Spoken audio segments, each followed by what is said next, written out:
Silakan duduk, saudara. Mari kita membuka firman Tuhan di dalam Filipi pasal 1 ayat 27 sampai dengan ayat yang 30. Filipi pasal 1 ayat 27 sampai dengan ayat yang ke-30. Kita baca bergantian. Filipi pasal 1 ayat 27 sampai ayat yang ke-30. Demikian firman Tuhan. Hanya hendaklah hidupmu berpadanan dengan Injil Kristus, supaya apabila aku datang aku melihat, dan apabila aku tidak datang aku mendengar bahwa kamu teguh berdiri dalam satu roh, dan sehati sejiwa berjuang untuk iman yang timbul dari berita Injil.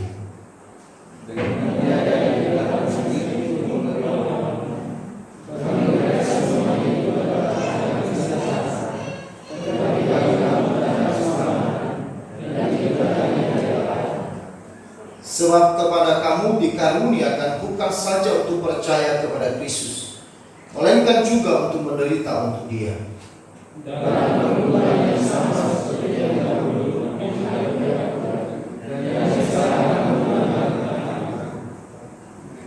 Amin. Berbahagialah kita saudara-saudara yang dikasihi oleh Tuhan, yang telah membaca firman Tuhan ini, dan kita adalah orang yang berbahagia yang percaya, menerima dan melakukan firman Tuhan. Saudara-saudara, tema kita pagi ini adalah membangun karakter Kristus di dalam hidup Kristiani. Apa itu karakter, saudara? Di dalam Kamus Besar Bahasa Indonesia, karakter itu diartikan sifat, watak atau tabiat. Sedangkan di dalam bahasa Yunani, karakter itu diartikan sebagai alat ukir, atau alat pemahat.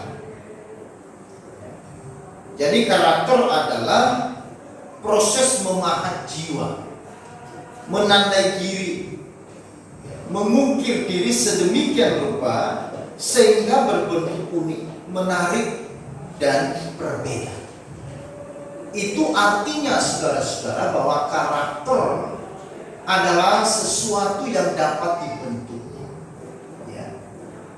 sesuatu yang bisa diusahakan, yang dapat bisa diukir, sehingga menghasilkan sebuah karakter yang menarik dan berbeda. Makanya seorang penulis dia berkata, yaitu yang bernama J.M. Miller, berkata, satu-satunya hal yang kembali pulang dari pemakaman bersama orang-orang yang berkabung dan menolak untuk dikubur itu adalah karakter manusia. Jadi karakter itu tidak bisa dikubur. Karakter itu sesuatu yang bisa dikenal. Artinya bahwa karakter yang dimiliki seseorang adalah sesuatu yang diingat, dikenang oleh orang yang lain. Itulah sebabnya kita perlu membangun karakter dengan benar. Membangun karakter itu adalah mengukir nilai atau prinsip kebenaran Allah dalam praktek hidup yang benar. Saudara-saudara, kita semua adalah manusia yang berdosa, manusia yang rusak di hadapan Allah, manusia yang secara totalitas telah rusak, bukan sebagian rusak. Calvin mengatakan manusia sudah rusak secara totalitas. Itu artinya bahwa saudara-saudara, bahwa sebenarnya kita ini tidak layak. Tetapi bukan berarti bahwa saudara-saudara kemudian tidak bisa menghasilkan sebuah karakter yang baik. Karya Kristus yang menebus saudara dan saya itu adalah satu peristiwa dan sekaligus momentum bagi kehidupan orang percaya untuk memulai membangun dirinya di dalam sebuah karakter yang benar. Nah, karakter yang dibangun adalah karakter Kristus. Ya. Membangun dan mengukir nilai hidup kita dengan nilai kebenaran Tuhan, kebenaran Injil. Ya. Mengukir karakter kita dengan prinsip-prinsip kebenaran Allah di dalam praktek hidup yang benar. Inilah yang Paulus sampaikan saudara-saudara kepada jemaat di Filipi, agar mereka hidup berpadanan dengan Injil dan membangun karakter Kristus dalam hidup mereka. Saat itu Paulus sedang dipenjara, saudara-saudara. Ia tidak tahu pasti apa akhir daripada hidupnya. Namun ia berusaha untuk hidup yang serupa dengan Kristus di dalam segala hal, termasuk bagaimana ia belajar teladan Kristus dalam menghadapi segala penderitaan karena Injil Kristus. Jadi meskipun saudara-saudara Paulus itu ditekan, dianiaya, dimasukkan ke dalam penjara, tetapi ia berjuang dengan sekuat tenaga untuk membangun dirinya di dalam karakter yang benar, membangun dirinya di dalam kebenaran dan nilai-nilai Injil. Sehingga waktu dia dimasukkan ke dalam penjara, ia tidak kehilangan identitas dirinya sebagai orang percaya, ia tidak kehilangan pegangan hidupnya, ia juga tidak kehilangan pengharapan akan hidupnya. Tetapi justru di dalam penjara yang tidak tahu kapan ia bebas dan tidak tahu apa akhir dari hidupnya, justru di sana dia berjuang untuk menjadi serupa dengan Kristus melalui penderitaan. Makanya di dalam ayat yang ke-30, saudara-saudara, tadi dikatakan ayat 29, sebab kepada kamu dikaruniakan bukan saja untuk percaya kepada Kristus, melainkan juga untuk menderita untuk Dia. Jadi dia mau belajar hidup berpadanan dengan Injil. Saudara-saudara, ayat 27 ini William Berkeley menerjemahkan ayat 27 itu dengan bahasa begini: hidup dalam suatu kehidupan yang layak sebagai seorang warga negara kerajaan surga dan Injil Kristus. Jadi ayat 27, hanya hendaklah hidupmu berpadanan dengan Injil Kristus. Berkeley menerjemahkan yaitu hidup dalam suatu kehidupan yang layak. Kita harus hidup dalam kehidupan yang layak sebagai warga negara kerajaan surga dan Injil Kristus. Artinya saudara-saudara, di sini Paulus mau menyatakan kepada kita bahwa kita yang telah diselamatkan oleh Injil Kristus, kita harus hidup dalam identitas yang baru, yaitu identitas warga kerajaan surga. Kalau kita adalah warga kerajaan surga, maka kita harus memiliki identitas warga kerajaan surga dan sekaligus berkarakter Kristus yang adalah pemilik dari surga, pemberi dari surga.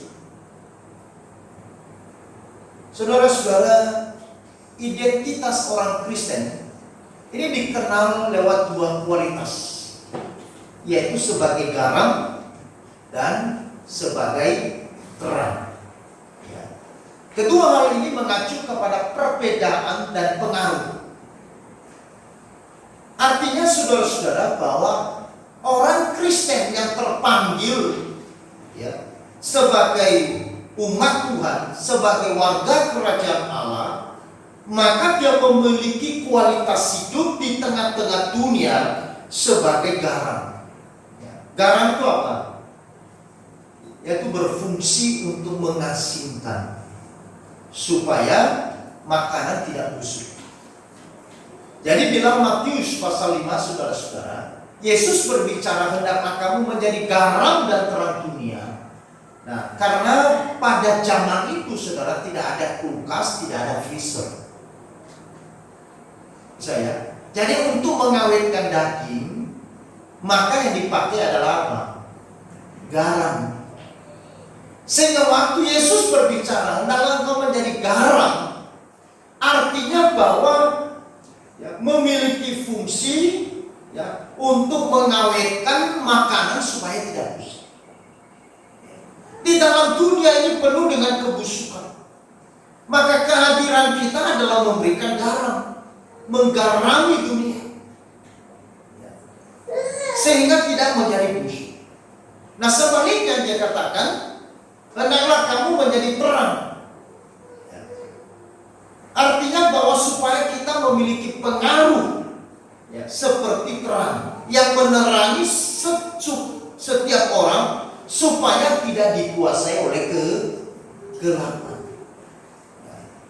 Maka kehadiran kita sebagai warga kerajaan surga di dalam identitas kita yang baru, hadir di tengah-tengah dunia sebagai terang yang menerangi kegelapan.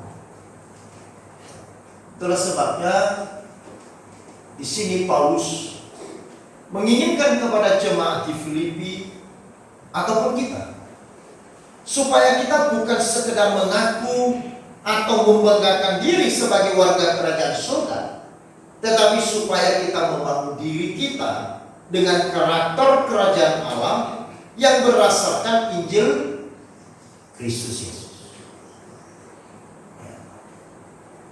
Nah, saudara-saudara, seperti apakah karakter Kristus yang dinasihatkan bagi kita oleh Paulus? Yaitu karakter seorang pejuang. Karakter yang dimiliki oleh seorang yang warga kerajaan surga, karakternya adalah karakter seorang pejuang. Nah, karakter seorang pejuang itu saudara-saudara seperti apa? Kenapa kita disebut sebagai seorang pejuang? Bukan hanya pejuang kepada rupiah, tetapi di sini dikatakan pejuang terhadap Injil Kristus. Kita berjuang sebagai seorang yang berjuang terhadap Injil Kristus, supaya Injil Kristus boleh didengar oleh semua orang. Nah, karakter seorang pejuang, saudara-saudara, paling tidak itu ada dua. Yang pertama adalah teguh atau tidak goyah. Ayat 27. Hanya hendaklah hidupmu berpadanan dengan Injil Kristus, supaya apabila aku datang, aku melihat, dan apabila aku tidak datang, aku mendengar bahwa kamu teguh berdiri dalam satu roh dan sehati sejiwa berjuang untuk iman yang timbul dari berita Injil. Karakter seorang pejuang adalah seseorang yang memiliki karakter yang teguh, tidak goyah terhadap Injil dan imannya pada Kristus. Di dalam penjara Paulus menyampaikan hal ini kepada jemaat di Filipi. Meskipun dia sedang dipenjara dan dia tidak mengerti dan tidak tahu seperti apa ke depan hari-hari, tetapi saudara-saudara, Paulus membangun karakternya sebagai seorang pejuang. Dan itulah sebabnya dia menyampaikan ini kepada jemaat di Filipi yang sedang ada di luar penjara, supaya mereka berdiri teguh terhadap Injil Tuhan dan tidak mau digoyahkan oleh apapun yang membuat mereka bisa menjadi lemah. Mereka harus tetap kokoh, mereka harus tetap kuat di dalam iman mereka kepada Kristus, meskipun mereka diperhadapkan dengan segala macam pergumulan, persoalan, tantangan, ya, bahkan intimidasi, tekanan dari orang-orang yang ingin menghancurkan iman mereka, menghancurkan pelayanan di dalam gereja Filipi. Paulus berpesan supaya engkau tetap teguh. Kenapa mereka harus tetap teguh? Karena Injil yang mereka sudah terima, itu adalah Injil yang menyelamatkan mereka. Itu adalah kebenaran Allah. Karena apa yang disampaikan Paulus kepada mereka, pemberitaan yang disampaikan oleh Paulus kepada jemaat Filipi, itu adalah kebenaran Allah. Bukan sebuah dongeng atau tahayul. Bukan juga cerita dari nenek-nenek tua. Tetapi itu adalah kebenaran Allah. Injil yang menyelamatkan. Itu adalah kabar baik bagi setiap mereka yang menerima dan percaya. Itulah sebabnya saudara-saudara, bagaimana kita sebagai seorang Kristen di tengah-tengah pergumulan dan tantangan yang kita hadapi, kita boleh tetap berdiri dengan teguh. Hanya bila kita berdiri di atas kebenaran Allah. Kalau kita berdiri di atas kebenaran Allah, apapun kata orang terhadap diri kita, kita tidak akan tergoyahkan.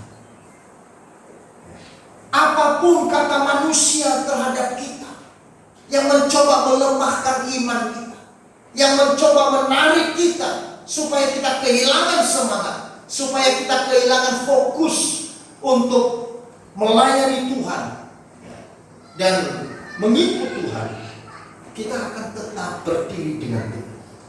Karena kita berdiri di atas kebenaran Allah yang adalah sebuah kepastian. Injil Kristus adalah kepastian. Nah, kalau kita sudah menerima kebenaran yang adalah kepastian, mengapa kita harus bergoyah? Kalau saudara mendengarkan sebuah berita yang tidak pasti, maka saudara tentu akan menjadi ragu. Tetapi kalau saudara mendengar sebuah kabar dan berita itu adalah kebenaran yang pasti, kita tidak akan goyah. Karena kita meyakini bahwa itu adalah kebenaran. Seperti apakah hati kita terhadap Injil Tuhan? Ini menentukan kekuatan kita di dalam. Kalau saudara mulai ragu terhadap Injil Tuhan, maka saudara akan mulai bimbang, mulai ragu, mulai goyah. Kalau saudara tidak percaya bahwa Yesus adalah Tuhan dan Juru Selamat saudara, dan tidak percaya bahwa Yesus yang telah mati di atas kayu salib adalah Yesus yang telah mengampuni seluruh dosa kita dan telah membebaskan kita dari segala tuntutan hukuman Allah, maka kita bisa menjadi ragu. Sehingga banyak orang sekarang saudara-saudara mengadopsi dan berkata bahwa Yesus bukan satu-satunya jalan keselamatan, tetapi salah satu. Tidak mesti saya harus kepada Yesus, kepada yang lain juga boleh. Dia juga tidak berkata Yesus salah. Ini saudara-saudara, hal yang perlu harus diwaspadai. Ini justru hal yang paling menakutkan dan merusak iman orang percaya hari ini. Dia tidak berkata engkau tidak percaya Yesus. Dia tidak berkata bahwa Yesus bukan Tuhan dan Juru Selamat. Tetapi kemudian dia mengadopsi pikiran itu dalam pikiran seseorang dan mengatakan Yesus salah satu Juru Selamat. Nah, kalau Yesus salah satu Juru Selamat, itu berarti ada Juru Selamat yang lain. Nah, kalau ada Juru Selamat yang lain, saya boleh pilih dong. Ya kan? Ini yang membuat iman kita menjadi goncang. Maka dari itu Paulus di dalam penjara, dia menyerukan kepada jemaat di Filipi supaya mereka tidak goyah.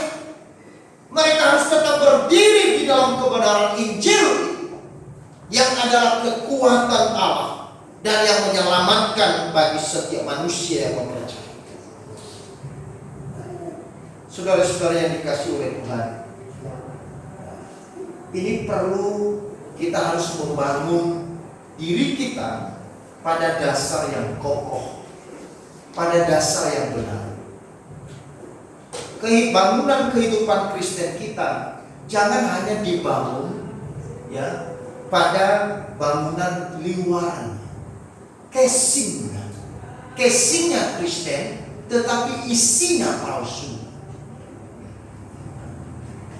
Kelihatan dari luar sebagai orang Kristen, kelihatan dari luarnya adalah orang percaya, tetapi isi yang ada di dalam ini bukan kebenaran. Masih bersandar kepada dunia, masih lebih mementingkan kepada dunia, dan tidak mau berdiri di atas kebenaran dan tidak menjadi bangga terhadap kebenaran. Kita saudara-saudara bersyukur sekali bahwa Kristus yang adalah jalan kebenaran dan hidup, ini yang membuat kita kokoh. Karena di dalam Injil kita menemukan jalan yang benar, jalan yang membawa hidup dan kepastian. Kalau saudara sudah menemukan jalan yang benar, jalan yang membawa hidup, dan jalan yang berakhir kepada sebuah kepastian, tentu kita tidak mau bergeser dari itu. Kita tidak mau goyah. Kita akan menetap pada jalan itu. Amin. Dan kita akan berjuang ya, dengan sekuat tenaga, dengan pertolongan tentunya dari Allah Roh Kudus, supaya hati kita tetap berpaut kepada Injil Kristus, kepada kebenaran Allah. Kita tidak mau digoyahkan oleh apapun. Itulah sebabnya saudara-saudara, kita melihat bagaimana para rasul, orang-orang Kristen yang dimula-mula, mereka begitu berani mempertaruhkan hidup mereka, mempertaruhkan nyawa mereka, karena kebenaran yang mereka yakini itu adalah kebenaran yang memberi kepastian. Saudara-saudara, memang iblis juga menawarkan sebuah jalan, saudara-saudara, kepada manusia. Iblis juga menyeret manusia seolah-olah mereka sedang mempercayai sebuah jalan, seolah-olah mereka sedang memiliki sebuah kebenaran, tetapi tidak ada di dalam kepastian. Teroris itu saudara-saudara orang yang punya doktrin yang kuat, ya. Mereka berani mati. Mereka berani bunuh diri dengan bom, karena mereka didoktrinasi bahwa nanti mereka akan berjumpa dengan bidadari di surga. Bahkan bukan hanya satu, tetapi 7 bidadari.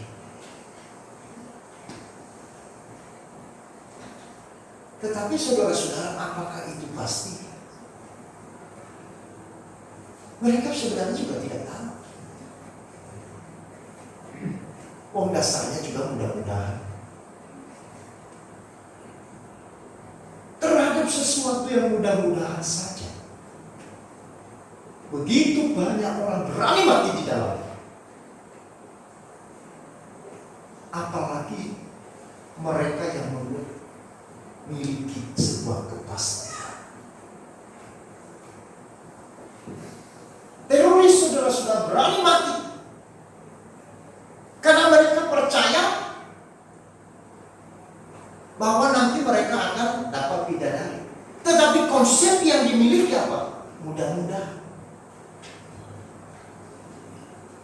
Kalau kamu mati dengan jalan ini, mudah-mudahan kamu nanti di surga dapat 7 bidadari.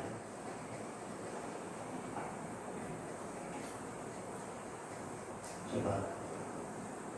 Kepada sesuatu yang tidak pasti ada, Ada orang yang begitu berjuang setengah mati, bahkan mereka mau mati.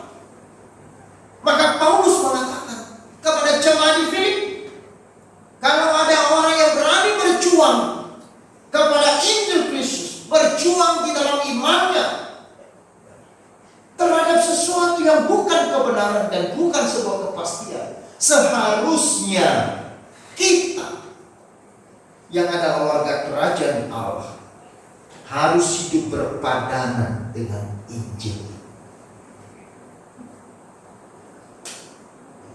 Saudara-saudara, kemudian yang kedua, karakter seorang pejuang itu adalah karakter seorang yang tidak takut.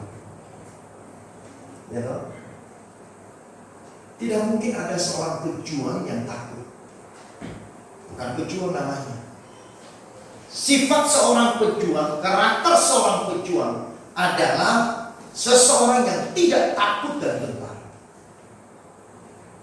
Kenapa dia tidak takut dan gentar? Karena dia punya alasan dan punya keyakinan bahwa dia bersama dengan Tuhan. Paulus katakan, kamu jangan takut dan gentar dalam ayat 28. Dengan jangan digentarkan sedikit pun oleh lawanmu. Bagi mereka yang semuanya itu adalah tanda kebinasaan, tetapi bagi kamu tanda keselamatan. Dan itu datangnya dari Allah. Paulus memberi nasihat kepada jemaat Filipi supaya mereka membangun diri mereka di dalam karakter Kristus, seorang pejuang yang tidak takut dan gentar. Kristus telah memberikan teladan bagaimana ia tidak takut dan gentar menghadapi kematian, menghadapi penderitaan, menghadapi kesengsaraan untuk menanggung dosa manusia. Dia bukan melarikan diri dari orang yang ingin membunuh, tetapi dia menyerahkan dirinya secara aktif kepada orang yang sedang mau menangkap dia. Saudara masih ingat tentunya peristiwa penangkapan Yesus di Taman Getsemani. Yesus bukan ditangkap karena dia sudah tidak bisa berdaya. Yesus ditangkap bukan karena dia tidak punya kekuatan lagi. Yesus ditangkap bukan karena dia tidak bisa melawan kepada pasukan-pasukan itu. Tidak. Bahkan saudara nanti baca dalam Injil, waktu pasukan itu datang di Taman Getsemani, dan kemudian Yesus maju ke depan dan semua tentara lumpuh. Maka disitulah seorang murid, yaitu namanya Petrus, dia mengambil pedang dan memotong telinga seorang Markus. Tetapi Yesus marah kepada Petrus, hai kamu Petrus. Lalu kemudian telinga itu dipasangkan kembali. Lalu satu persatu tentara yang mau menangkap dia bangun.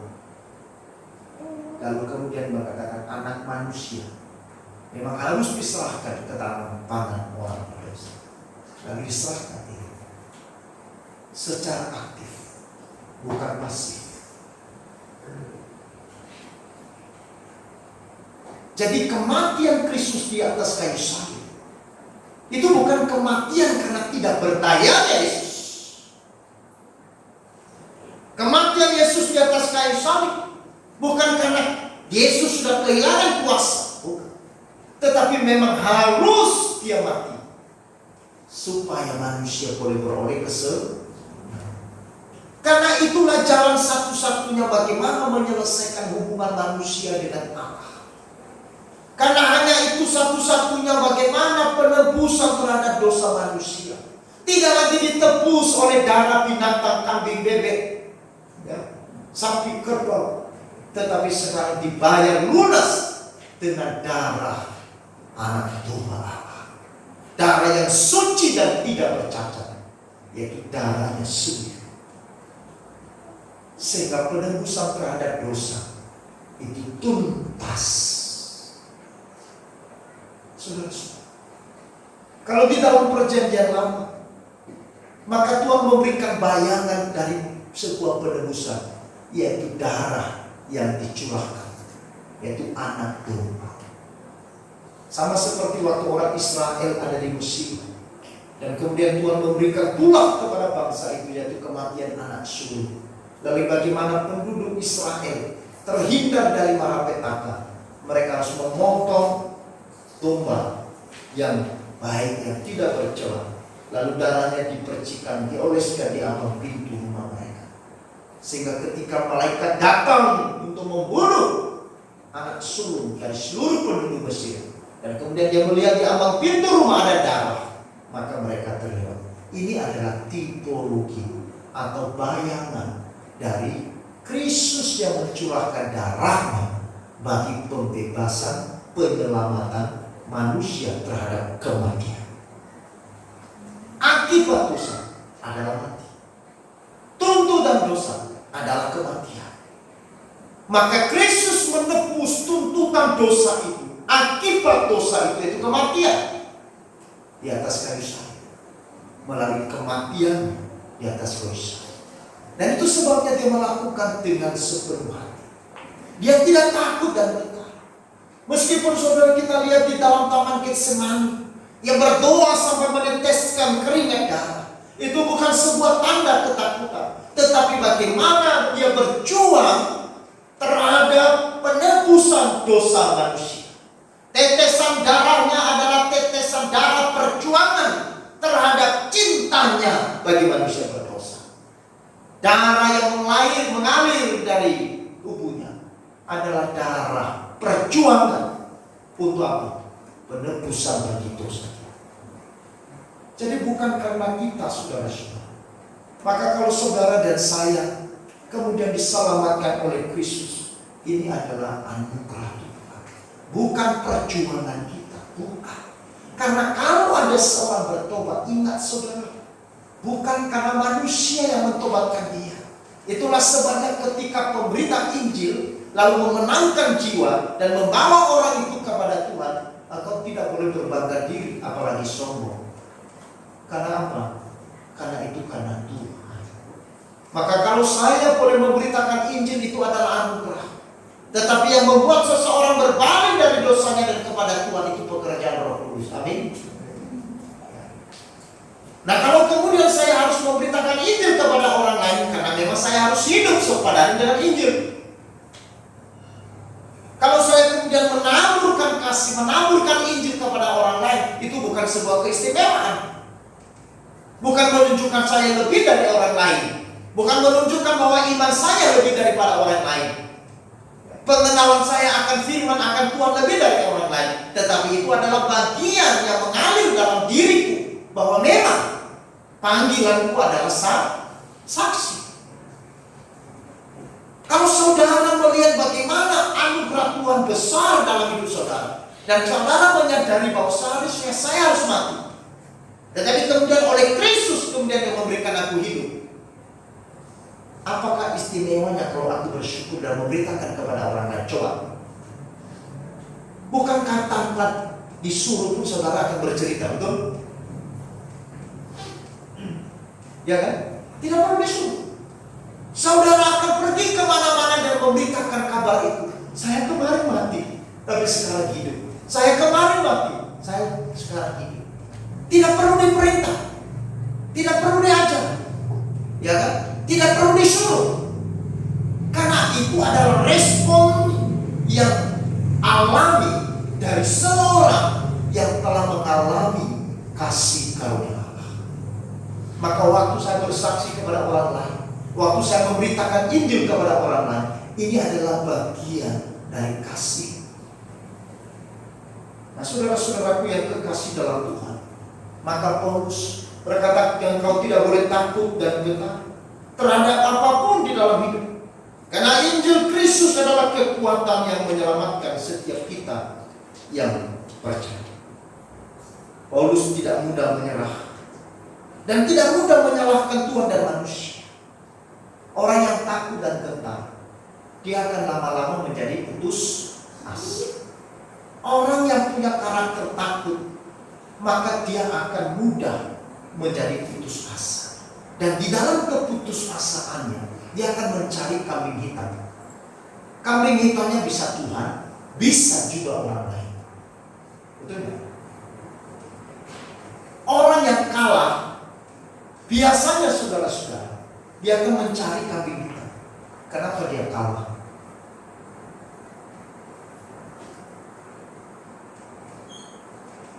Ketika kita menghadapi pergumulan yang hebat, perjuangan yang hebat, kalau kita tidak punya karakter sebagai seorang pejuang, waktu kita berjuang, lalu kemudian kita mulai menyalahkan Tuhan.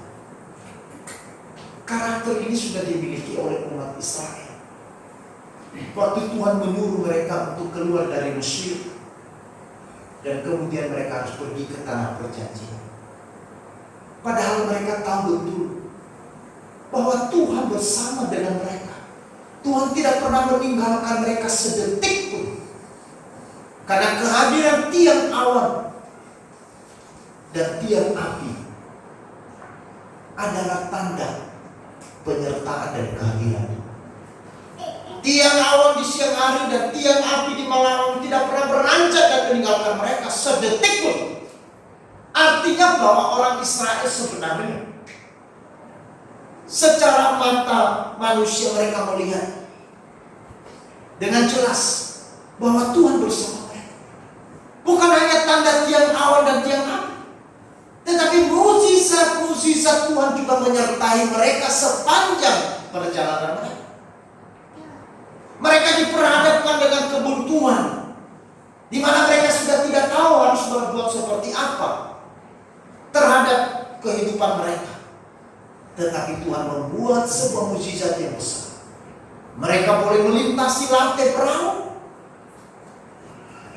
Ketika mereka sampai di padang gurun, tidak ada makanan dan tidak ada minuman. Tuhan langsung turunkan mana dari surga, dan Tuhan kirimkan daging burung puyuh. Artinya bahwa di padang gurun pun, saudara, umat Israel tidak mati kelaparan, tapi justru mereka berlimpah dengan makanan. Di padang gurun mereka tidak kekurangan gizi, tetapi justru mereka punya gizi yang hebat. Mereka di padang gurun mereka tidak perlu repot, mereka tidak perlu memasak. Malaikat Tuhan dari surga sudah memasak, tinggal turunkan dan kemudian mereka nikmati. Mana adalah makanan yang bergizi dan enak, dan dagingnya berumpul. Tetapi saudara-saudara, bagaimana karakter orang Israel? Meskipun setiap hari mereka mengalami kasih pertolongan, keajaiban di Tuhan, mereka tetap menyalahkan siapa? Menyalahkan Tuhan dan menyalahkan hamba Tuhan, yaitu Musa. Mereka terus bersungut-sungut. Bahkan mereka minta pulang kembali ke Mesir. Mereka mulai ragu. Mereka mulai putus asa. Kalau mereka di padang gurun tidak dipelihara Tuhan, saya pikir ini sesuatu yang wajar. Tetapi nyatanya saudara-saudara, Tuhan tidak pernah meninggalkan mereka sedetik, tetapi mereka tetap menyalahkan Tuhan. Bahkan waktu mereka hampir sampai di Gunung Sinai, ketika Musa mengambil hukum Tuhan di Gunung Sinai, tetapi apa yang terjadi? Orang Israel di bawah kaki Gunung Sinai, mereka menyembah kepada patung anak lembu emas. Mereka rela kumpulkan semua perhiasan mereka, emas-emas yang mereka bawa dari Mesir dikumpulkan, lalu kemudian dibuat menjadi apa? Patung emas.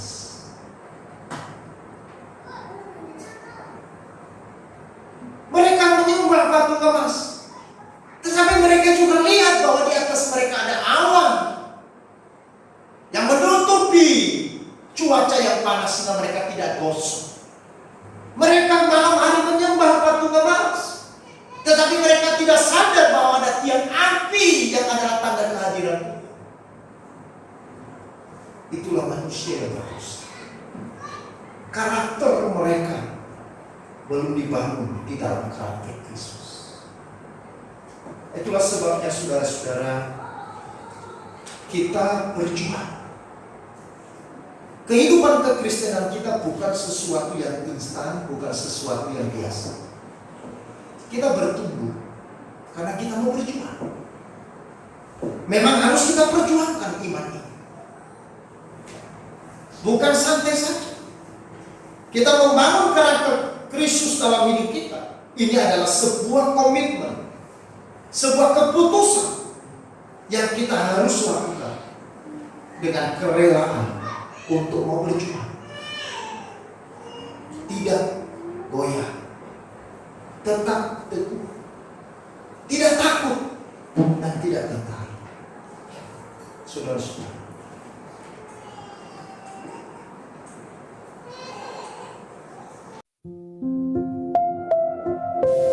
ada orang yang selalu lihat semuanya salah. Ini begini, ini semua salah. Sak pendeta, sak apapun, semuanya salah. Satu pun tidak ada yang benar. Cuma satu penjelasannya. Sebetulnya yang masalah dia. Dia masalah, ngeliat semua orang jadi masalah buat dia. Ya. Ini ada satu cerita di Timur Tengah. Kalau di Indonesia namanya si Mukidi ya. Si Mukidi ini datang ke dokter. Aduh dok, aku nih sakit berat dok. Perutku, aduh sakit dok. Palaku, aduh sakit dok. Pegang kakiku, aduh sakit dok. Pegang lapak, aduh sakit dok. Semua sakit. Dokter, ini obatnya apa? Akhirnya dokternya kasih obat. Satu macam saja, dia pulang. 3 hari lagi apa? Kira-kira 4 hari lagi dia balik. Aduh dokter, semua sudah hilang sakitnya. Obatnya hebat bener. Dokter kasih obat apa? Dokternya bilang cuma antibiotik. Kenapa? Karena yang sakit itu telunjukmu, Bukidi. Bodoh kali kau. Kau pegang, kau bilang dadamu sakit. Kau bilang kakimu sakit. Telunjukmu yang sakit. Jangan kau salahkan kakimu, kepalamu, badanmu. Nah itulah kita ini kalau sudah sakit, ketemu orang, wah ini payah, wah ini semuanya payah. Lalu kita tanam amarah itu. Tenggelam kau di amarahmu. Tidak pernah kau hidup damai dalam hidupmu. Dunia ini tidak bisa seperti yang kamu mau.